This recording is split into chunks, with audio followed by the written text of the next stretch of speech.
Olá pessoal, nesse vídeo nós iremos aprender a deduzir a constante de equilíbrio, ou seja, a gente vai aprender a representar o equilíbrio químico do ponto de vista quantitativo. Se nós pegarmos uma equação química como essa, onde eu tenho reagentes do lado esquerdo e produtos do lado direito, quantidade aqui de cada um deles, representado por Azinho, Bzinho, Czinho e Dzinho, que são os coeficientes estequiométricos da reação química, nós podemos definir que a velocidade dessas reações que estão acontecendo, porque estão acontecendo duas reações no equilíbrio químico, né? Que reações são essas? É uma reação direta, que é a reação que vem de reagente para produto, e uma reação inversa, que vem produto para reagente. A gente pode definir o seguinte, a gente pode definir que essa reação 1, que vai de reagente para produto, ela tem uma equação de velocidade. É uma equação de velocidade, é aquela equação deduzida a partir da lei de velocidade, que diz que a velocidade 1, que a gente chama de 1, né, essa velocidade direta, ela é igual a uma constante de velocidade K1, vezes a concentração do reagente A elevada ao seu coeficiente, e a concentração do reagente B elevada ao seu coeficiente. Ou seja, eu tenho um produto, né? A velocidade dessa reação 1 ela é dada por um produto. K1 vezes A vezes B elevado aos seus respectivos coeficientes. Certo? Mas se você considerar a reação inversa, que vem de produto para reagente, a gente também tem um V nessa história, que é o nosso V2. O V2 pode ser definido como K2, concentração agora de C, Czinho, concentração de D, Dzinho. Por que os reagentes agora são diferentes?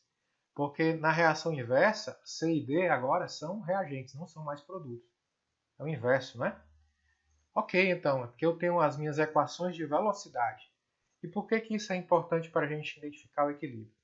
Porque se nós lembrarmos, a gente definiu o equilíbrio na primeira aula como o momento da reação química em que a velocidade 1 é igual à velocidade 2.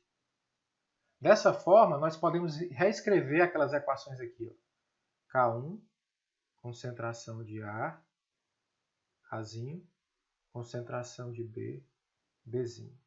Igual a K2, concentração de C, Czinho, concentração de D, Dzinho. Nós podemos fazer agora um arranjo matemático, onde K1 e K2 ficam desse lado, ó, quociente, e onde os reagentes e produtos ficam do outro lado.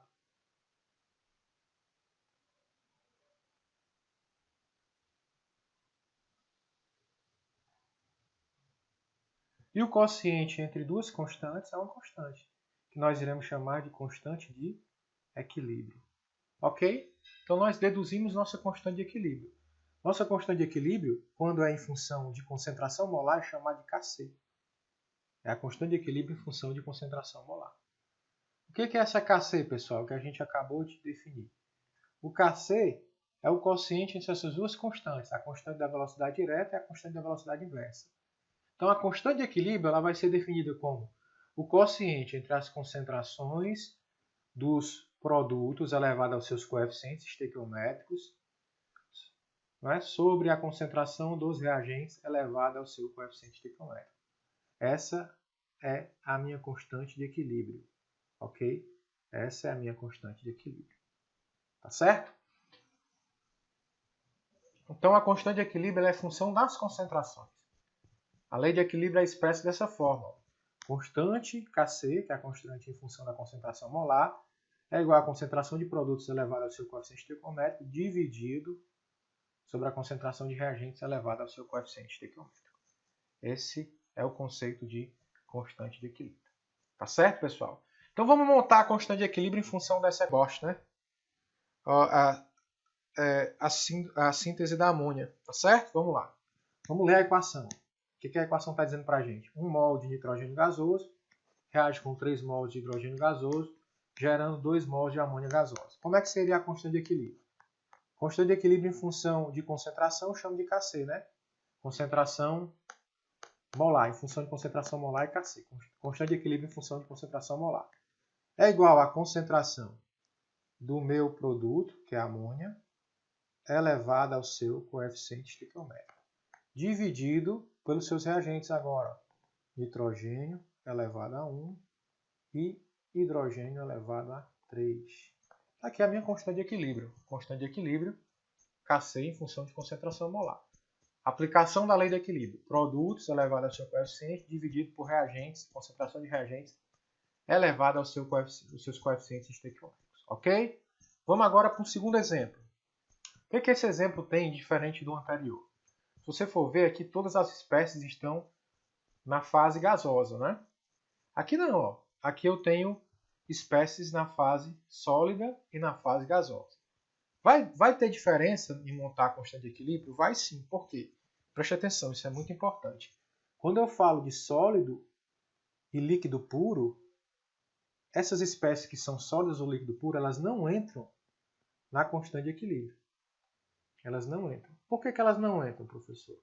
Porque os sólidos e os líquidos puros, a variação no equilíbrio dessas espécies é muito pequena. Então a gente considera quase que desprezível, ou seja, constante.